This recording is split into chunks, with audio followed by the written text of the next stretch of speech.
The ME3 Resurgence pack is an exciting new DLC pack we're offering to all players at no additional charge. It adds 6 new kits, some new races that no one's gotten to play before, 3 new guns, and a bunch of new equipment.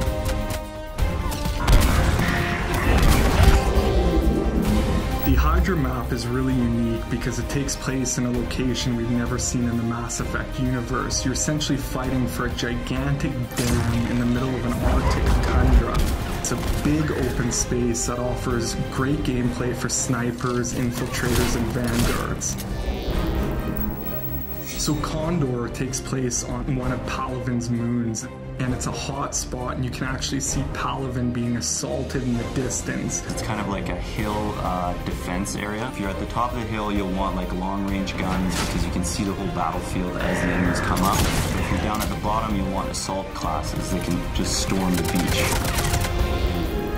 The Batarian soldier is good close range. We really geared them to be kind of brawlers. My favorite new power is probably the Batarian's ballistic blades.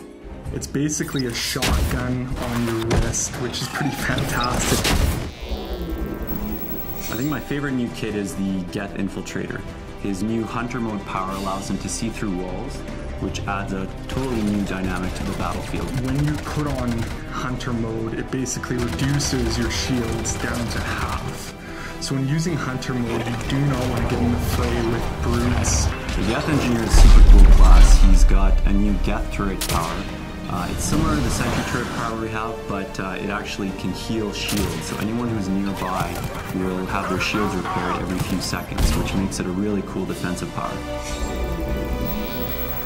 One of my favorite new powers is the biotic sphere that the SR Justicar gets. Basically, she'll lay a bubble around the squad, and anyone will get a defensive bonus when they're inside of it, so they'll take less damage.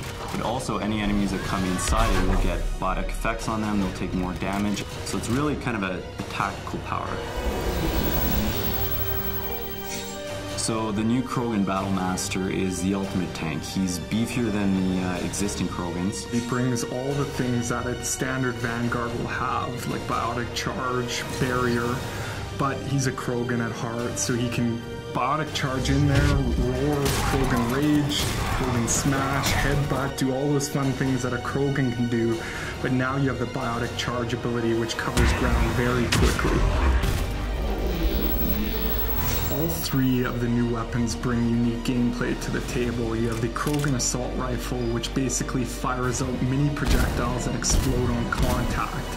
The really cool thing about the gun is it has a staggered rate of fire, so it will pick up speed as you hold the button down, getting heavier and heavier. The Geth SMG is essentially a handheld Spitfire, for those of you who are familiar with it from the single-player campaign. So imagine running around with a mini Spitfire, pretty cool. Finally, we have the Batarian sniper rifle, which is a harpoon gun. The artist put a lot of good touches on it. Like the Batarians have multiple eyes, and the scope has like two scope areas, which is kind of cool. And it fires a big harpoon that does a ton of damage and can send guys flying. This new DLC content is going to completely change the multiplayer experience, and I can't wait to see you guys online for the challenge.